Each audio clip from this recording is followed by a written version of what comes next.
inviting us to join our partners in the advocacy community, elected officials, and our state partners to speak about the crisis of opioid overdose and addiction. As you've heard, rates of heroin overdose have doubled in the last 3 years. This is after 4 years of successive decreases from 2006 to 10. In 2013, last year, we just released data showing that more than 400 New Yorkers died of a heroin overdose. As a physician, this is heartbreaking.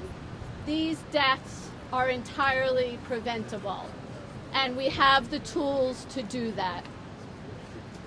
We wholeheartedly support the work of harm reduction programs such as VOCAL, who do the important and very expert work in reaching into communities affected by drug use, effectively counseling and bringing people needed services. I want to share with you some work that we are doing at the health department to support and expand this work. One way, which you've heard referenced here, is our surveillance system.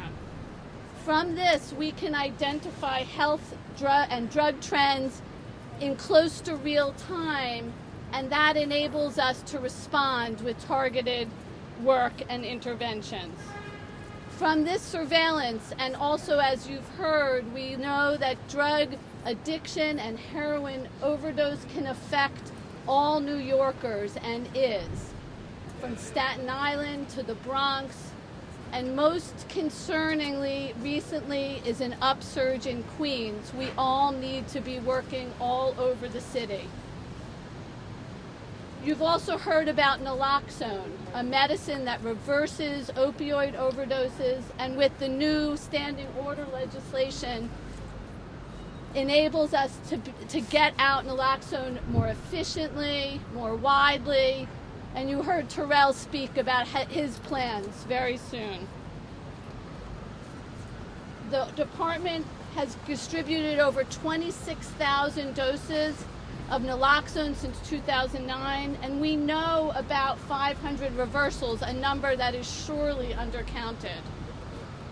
We also have worked with the New York City Police Department to get their pilot program in Staten Island up and running, and so far police officers have reversed 14 overdoses. Okay. I also want to speak about treatment. We at the department recognize how important treatment is to addressing this problem. Addiction, like all other chronic health problems, is treatable. And when I worked as the medical director of a methadone program in the Bronx, I saw firsthand how treatment works. As a physician, I saw people with serious heroin addictions come in for care, often without employment, shaky or non-existent relationships with family members, tenuous housing. And I saw firsthand how they improved.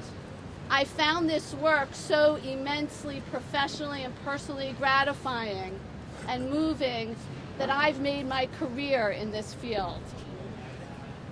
And I just want to say a word about what I mean and what we at the department mean by effective science-based treatment.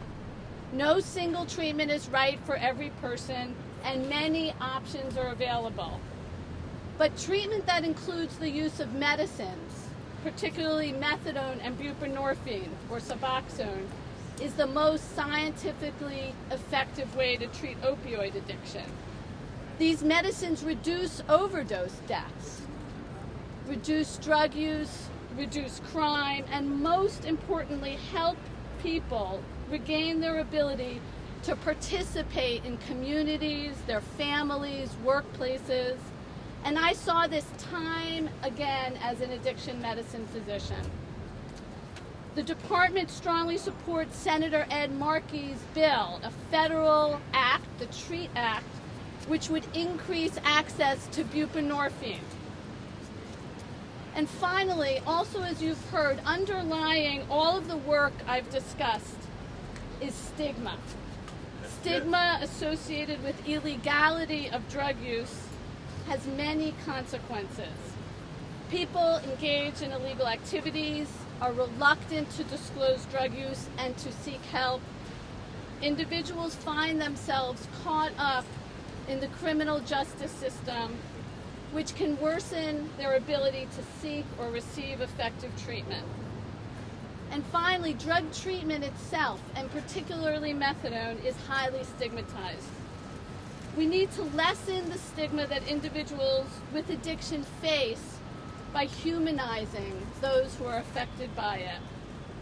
The department is committed to continuing, and we must grow this comprehensive public health approach if we are to prevent the 400 and growing overdoses we are seeing in New York City. With our partners here today and many, many others, we believe it is the way forward in ending the overdose crisis, and it is also the model for how we must address other substance use and mental health challenges in our city.